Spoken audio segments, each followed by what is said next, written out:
It's a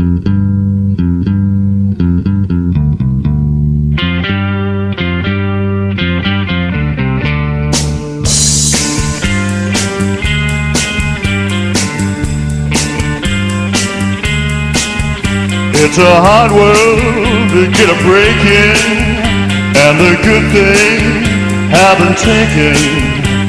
But girl, there are ways to make certain things pay. Oh, I'm dressed in these rags, I will sable someday. Hear what I say, I'm gonna ride the serpent. No more time spent sweating rent. Hear my command, I'm breaking loose. It ain't no use me down. Stick around, but baby, remember, it's my life and I'll do what I want. It's my life and I'll think what I want. Show me I'm wrong, have me some time, but someday you'll treat me real fine.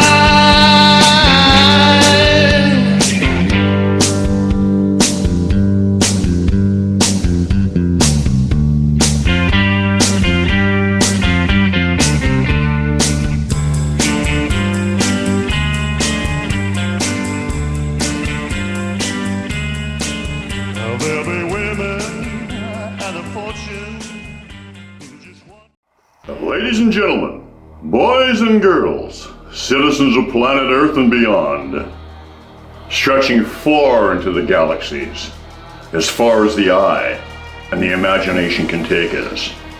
Welcome to the Pork and Bean Show, starring Pork Cunningham and Frank Oliver Beans. We're going to introduce you to new thoughts, put questions in your head, and perhaps have you consider things you've never thought about before. Where the paranormal becomes the normal,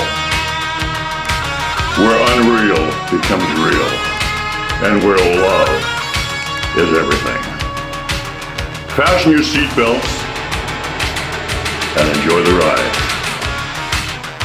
10, 9, ignition sequence start. 6, 5, 4, 3, 2, 1, 0.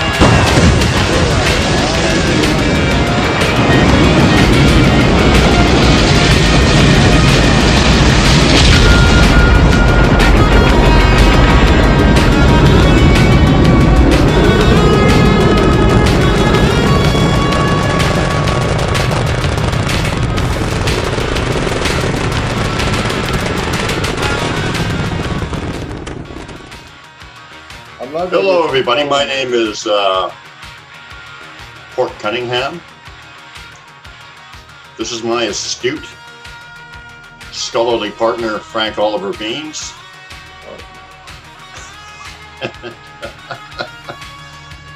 All joking aside, we actually do like to discuss some... This is a codependent relationship.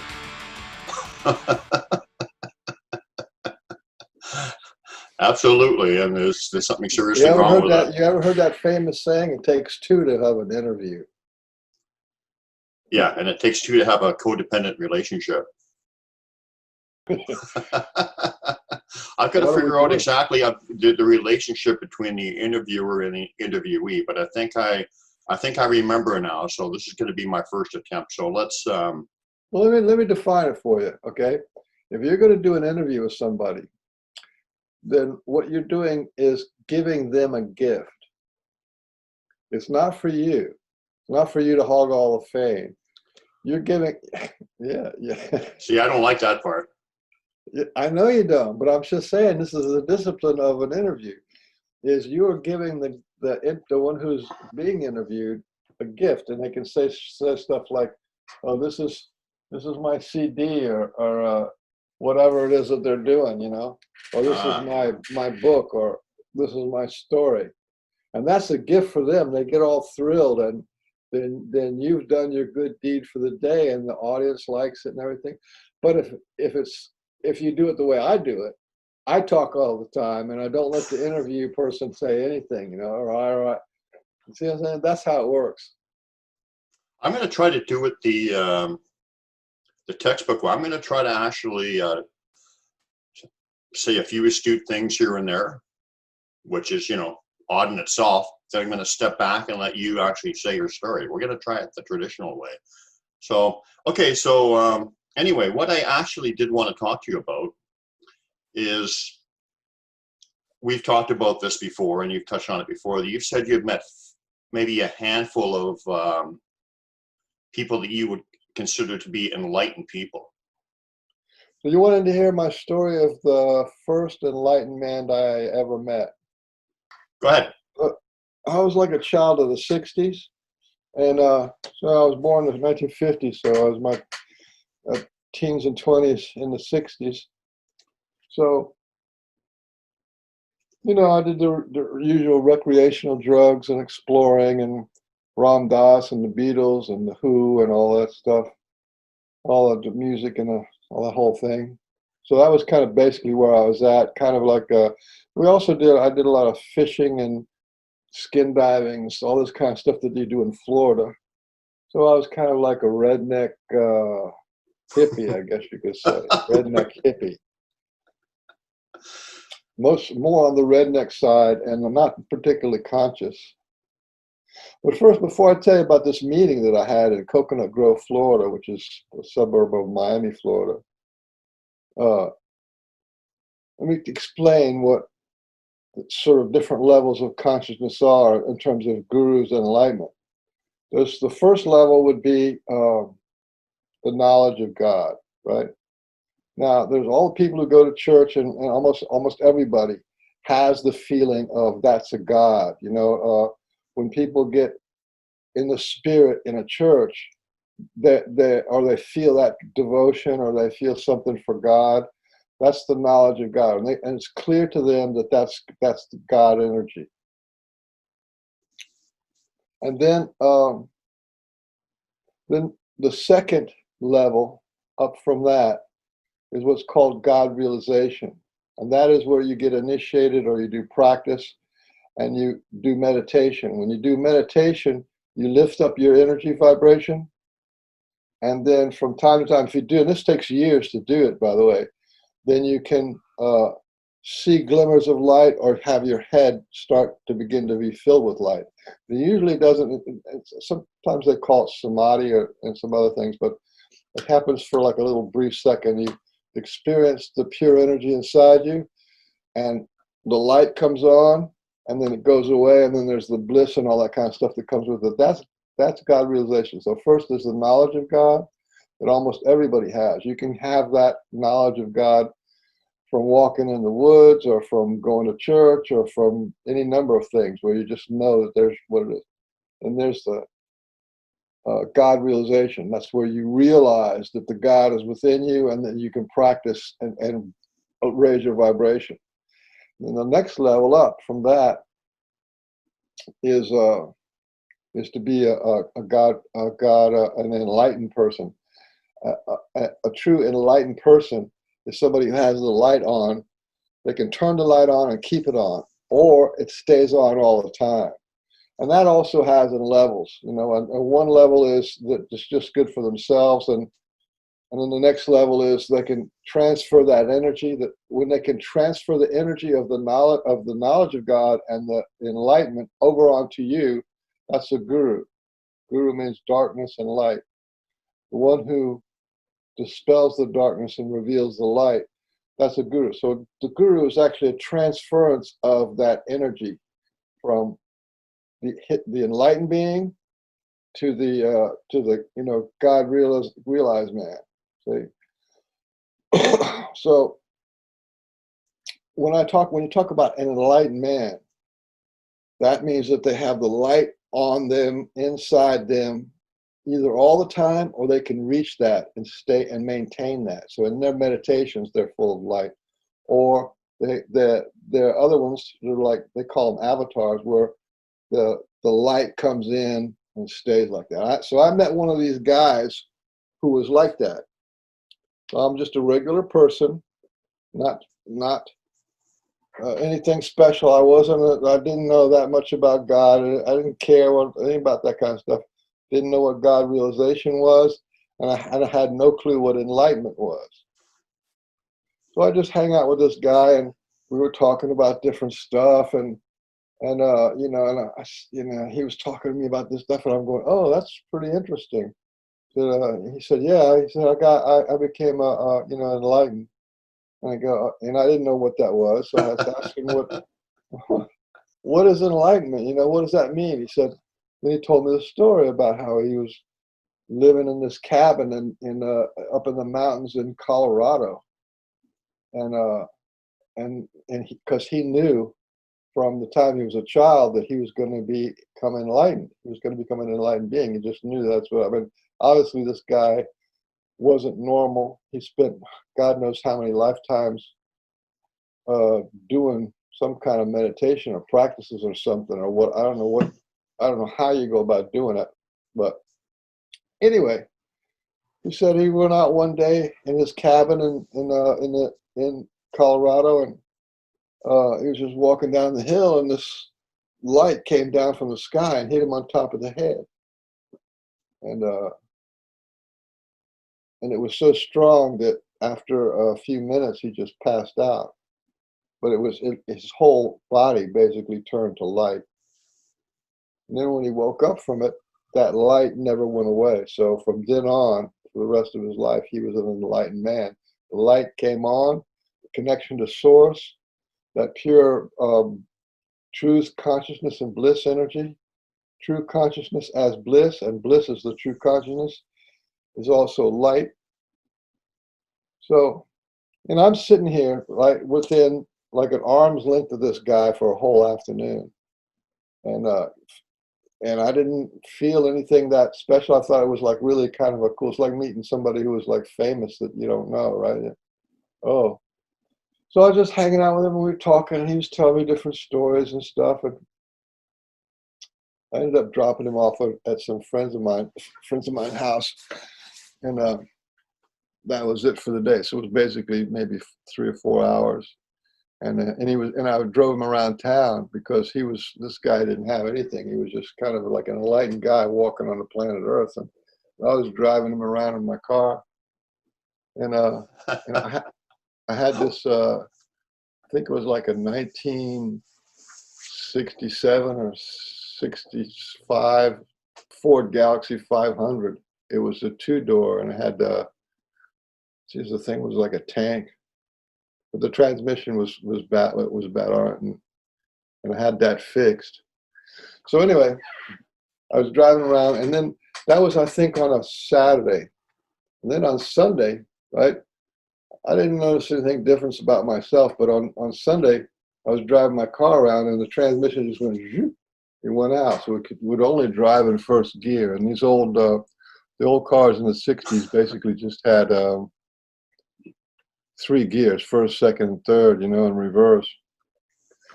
So I limped that thing over to the transmission shop, and and I was all worried about it because I said, hey, I got to go to school to Dade Junior College on Tuesday. And is there any way you can get it fixed between now and Tuesday? So the guy took it in, and that was Saturday. This was on Monday that I took it in because the guy wasn't open until Monday. Then he called me up at Monday night and said, you can come pick up your car. And then he started saying, 30 years I've been rebuilding transmissions. 20 years I've been rebuilding transmissions. And I've never seen what happened to this transition. The transmission in your car was perfect when we gave it to you. And when we opened it up, every single seal in that transmission was just blown out. He said, I've never seen that happen. We put all new seals back in it, and you got basically a brand new transmission now. So I said, okay. And that was on Monday. And then on Tuesday, I went to my class in the afternoon, and as I was driving to the junior college. It was maybe 7 or 8 miles away from my house. When I got within 2 miles of the college, the junior college, I started hearing voices. And the voices sounded like people talking. It's like a room full of people talking, but I couldn't hear really distinct. I couldn't hear what they were saying because they were all kind of talking all over each other, and it sounded like a mumble, blah, blah, blah, blah, blah, blah. Right, and I'm going, wow, that's kind of wild. But I could hear it really clear, and so I'm driving closer to the school, and the voices are getting a little bit louder. And I roll down my windows, and I could tell it wasn't coming from outside. Roll up my windows, turn on and off the radio, see if it was coming from there, and it wasn't. So then I actually got to the school. The voices are a little bit louder, a little bit clearer. Parked in the student parking. Then I had to walk from one side of the building to the other. It was all classes on one side. It was like 6 or 7 classrooms on one side of the library. And you had to walk around the front of it to go off to another building where my other class was. And then when I turned around the corner and looked in the window of the whole front of the library was glass. I looked in the window, and what I saw was that people were reading books, and they were reading books, but they weren't talking, and yet I was hearing what they were reading. So they were talking in their head, and then so I could look over, I could dial into one person, and I could understand what he was saying. And I would dial into another person, and another person. I would hear them all the same, but you could tune into each one. I could hear what they were reading. So they're reading in their head as they're sitting in the library. So the library wasn't making any sound. It was all coming from their heads, from their mind to my mind. That was pretty cool. And but that's when I said, "Oh crap," because then I began to feel what was going on. And what was going on was this guy had put me in such a high energy. He put me in such a high energy space, just being next to that guy and talking to him, that his energy, his vibration blew out the transmission of my car and let me hear what people were thinking from 2 miles away. So then later on after my class, it was like lunchtime or something. I was supposed to meet some friends, so I go to meet my friends, and I remember I was in the hallway, and I said, "Oh, listen, man, I met this guy in Coconut Grove, and look at it." And I go, "Oh yeah, cool," because everybody was kind of like hippy dippy back then, hippy dippy rednecks. "Oh yeah, that's cool, man. That's pretty amazing." And then I remember one thing I didn't say before was I was like about 60 feet away from him, and I could feel this energy inside me, right? And I said, "Here, let me give you a little zap and see if you can feel it." So I just kind of gave him a little zap of energy. And the guy said, "Oh yeah, I felt that." So I was like 60 feet away from him, and I gave him a little bit of a feeling, right? You gave your friend the feeling. I gave my friend a feeling. I just see if you could feel me, right? Because I could feel this energy swirling around me. So then as I walked up to him to start to talk, I was talking to him about this thing, and I said, "Oh yeah, I'm hearing people talking from, so far away and all this kind of stuff," and talking in my head. It's like telepathy or something. And he thought that was cool. But then as I got close to him, like about 6 feet away, I was looking at him, and this guy wasn't like a dear friend or anything. It was just like a casual friend at school. And what I saw was I started to see a slideshow of his life. And it started off with his birth, growing up, his parents, his stuff, like his first dog, and in his school. And then it passed where he was now, and it went on to where he got married, the kids that he had, then his business, and he growing old until he was like this real gray-haired old guy. I saw his whole full life, and this was also an effect of that higher vibration. It was this guy who was enlightened put me in a higher vibration so that I could tune into other people's thoughts and I could see their whole life. That profoundly changed me, because from then on I understood that what I was doing was not the full extent of what human beings could be. the human being could be way, way, way more. Like I said, gave that example of if you're gonna I'm using this body is like a little Volkswagen car with bare bones, just a radio on it, you know. And all I ever used it for was going to school and going to the convenience store and get a Slurpee. You know what I mean? That's what I used this body for. But this other guy, he had a giant 747 that could fly, you know, as high as you wanted, as long as you want, anywhere you wanted in the world. And it was just like a magnificent, you know, what it is to be human was magnificent. You know what I mean? What the capabilities are like so beyond what we feel like in our normal life. It's just astounding. And yet, I was talking to the guy for 4 hours, and he seemed fairly much like a normal guy. There was nothing, you know, he wasn't levitating, he wasn't glowing, he was just being a normal guy. But the vibrational frequency in that guy was what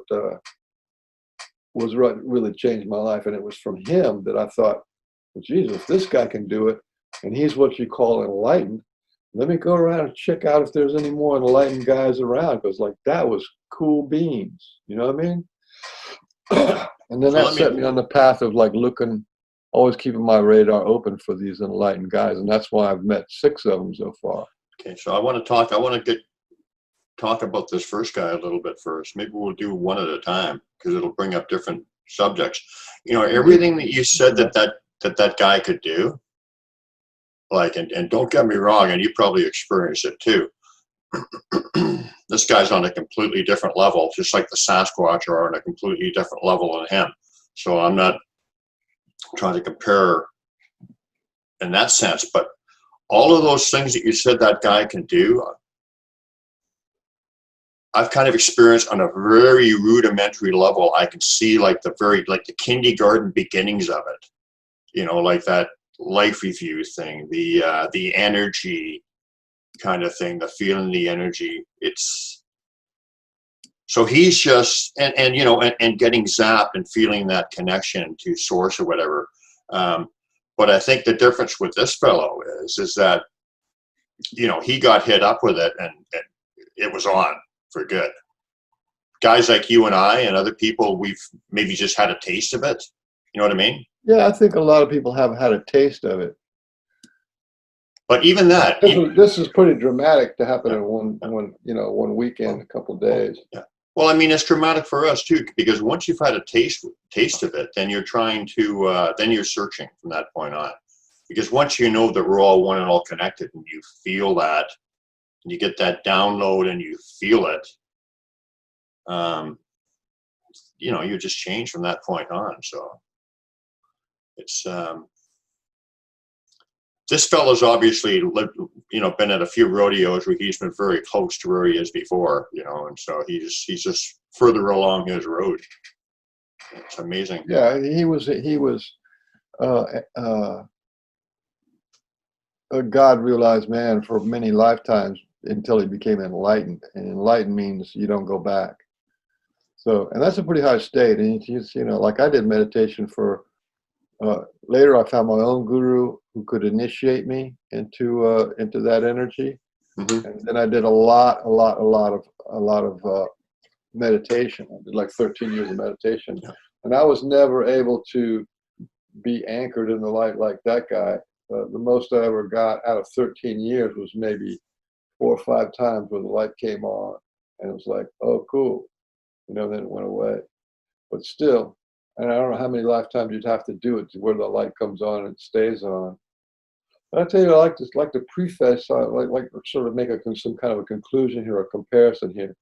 One of the reasons why I'm even telling this story, and it's an important story. One of the reasons why I'm even telling this story is it's my opinion that the Sasquatch people, they're the highest beings on 2 legs. But to be able to make that statement, how can I make that statement? How can the average person make that statement? You can't unless you have something to compare it to. And you'd have to compare it to the other enlightened people that you've met or that you've ever heard of, right? The Christ figures, the Buddha figures, the yogis, the the sadhus, the gurus, the living perfect masters, right? How can I say that some of the Sasquatch elders are higher than the highest human beings that have ever walked on this planet? Some of them are. I don't know about all Sasquatch. I don't know about all of them, but the ones that are interfacing and acting with me, and I think the ones that are interacting with you, they're without question, they are above. They are above the capabilities of this human body. Well, they're definitely above, the guy that you mentioned, who is amazing. I mean, and probably the other 5 guys you mentioned. No, I'm not going to, people like Buddha and Christ and guys like that. Well, I'm not going to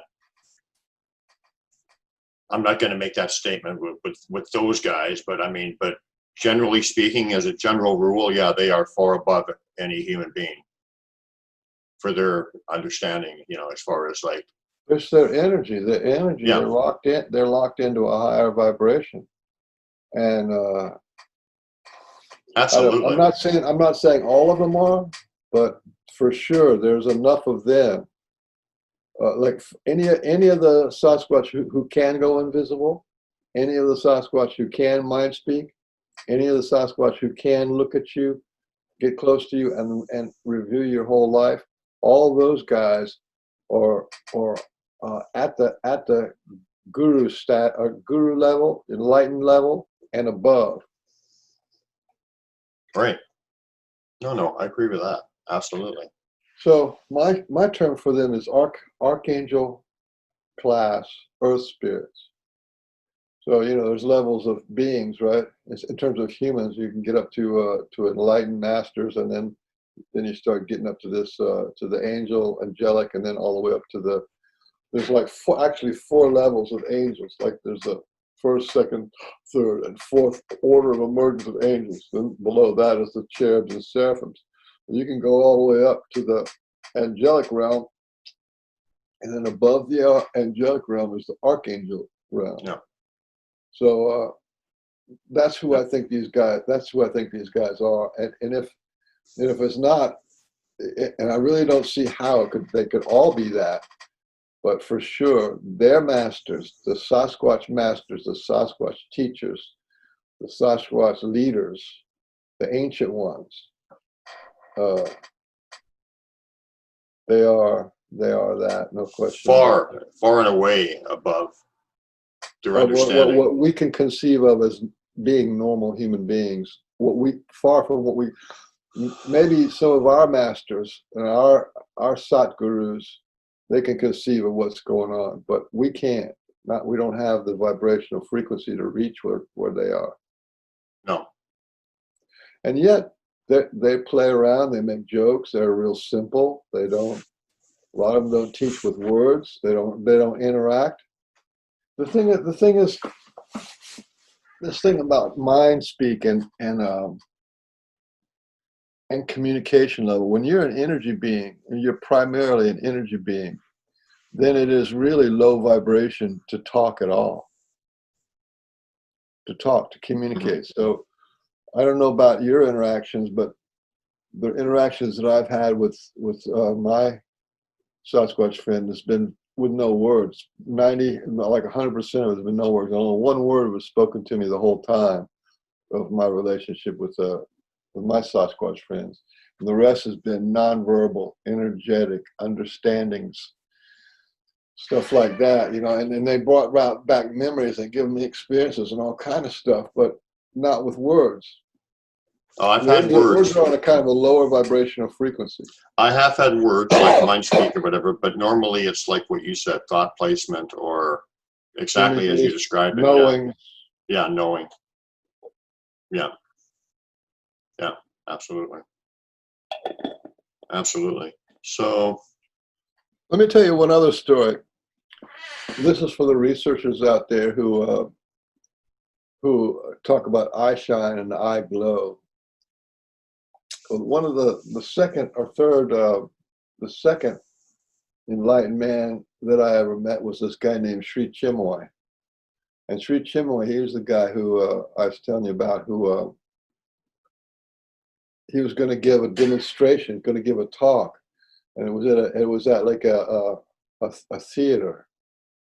This is like a sort of a big municipal theater where they have graduations and stuff. So it's pretty big, you know. It's bigger than like a movie theater. So he's on stage, and me and my friend are up there, sitting up in the balconies, you know, trying to see what this is all about. And we thought he was going to talk, but the guy never talked.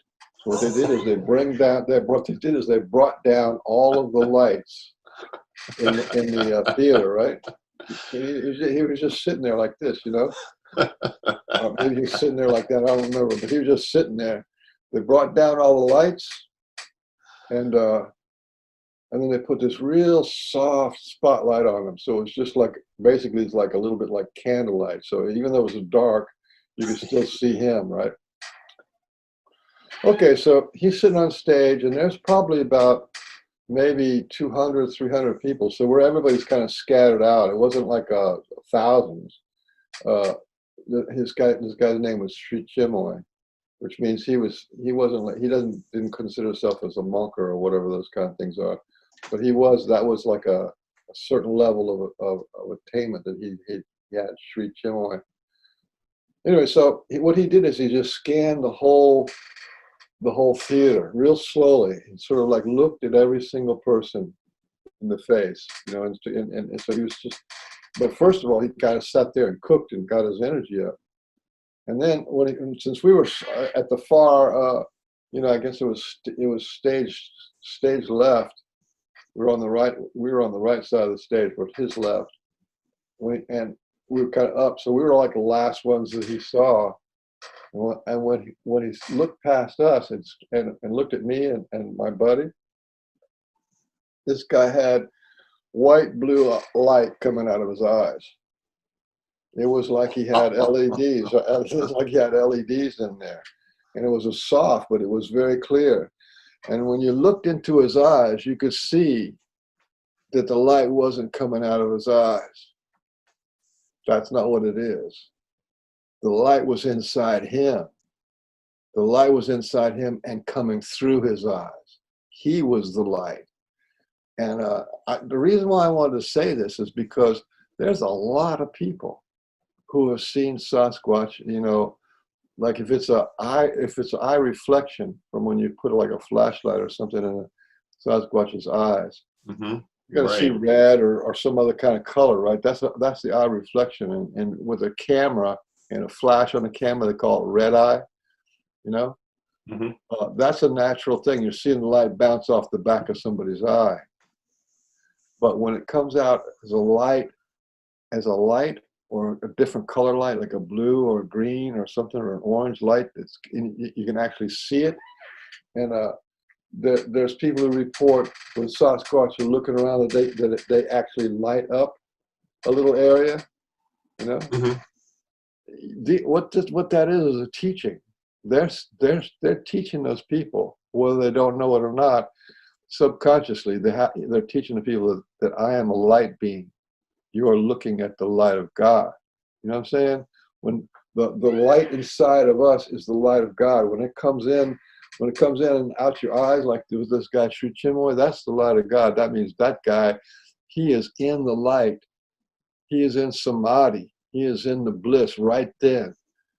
That's what I mean. Because I tell you that even that first guy who did the mind speak and everything, that really changed me a lot. But it was this guy, Sri Chimoy, looking at his light that sealed the deal for me. It was like, this guy has so much light that he's able to transmit that light through his body, you know.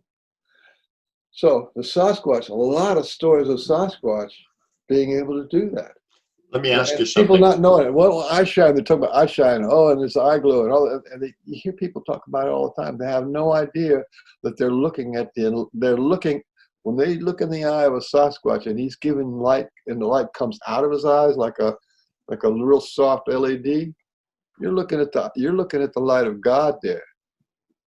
I think you're right. Absolutely. There's no two ways about it. No. And then when you add that to them being able to go invisible and back to visible, or they know what's going on in your head or what's going on in your life, and they're playing games with you, and they're being jovial and giving you love zaps. All those things are indications of a very, very, very high being. Absolutely. There's no question about it. Yeah, like you said, like the highest gurus, other than maybe Christ, Buddha, and some of the, people who have been here so many times, helping humanity, whatever. I mean, there may be a few of them like that, but other than that, there's really nobody on their level with the things that they can do. From what I've experienced. So, how long did it? I wanted to ask you for this second guy. How long did it take for him to look everybody in the eye? How long did that process go on? He first he sat on the stage for a good 12, 15 minutes. He was just doing nothing, and we're going like, Okay. we're in our head like, what's this guy all about? What is he going to talk? And it was That's like 12 or 15 minutes, and then it was about another, because he scanned the whole stadium twice, right? Or Twice. Yeah. That was his demonstration. So he was sitting there for 15 or 20 minutes, and then it took like about maybe another 10 or 12 minutes for him to go back and forth, to go back and then back and forth again. So it was maybe 30, 45 minutes altogether. And the thing was that he had a couple of devotees who were helping him, followers, but nobody really said anything. They didn't say anything. He didn't say anything. And when they finished, they just said, okay, that was it. And that was, they turned on the lights, and it was like, but to me, see, that was like powerful, because it was like there was no word spoken. You had to figure out what you were seeing and what happened to you. It's like nobody said there, oh, he's enlightened. See that light? None of that. It's like you're like with your job, what did I just see? No, I was just laughing because, like, if it took 45 minutes or so for him to look you in the eye, I was just thinking people are like, hey man, for 44 minutes before that, what's he gonna do something? What's he gonna say something? Well, I mean, you must have been thinking, like, what's this cat all about? What's he doing? Right? Until you actually got that moment where you seen him look you in the eye, and then, oh, okay. Oh, okay. There you go. This guy's just showing us. He's showing us graphically that he is sitting there, and we are sitting in front of a person whose whole body is filled with God light, with that true light, or I'm not really sure what you even call it. But it is the light of life, and everybody has life inside them, has the light of life. When you amplify the light of life, then it glows. Mm-hmm. Amazing. It is amazing. Life is amazing.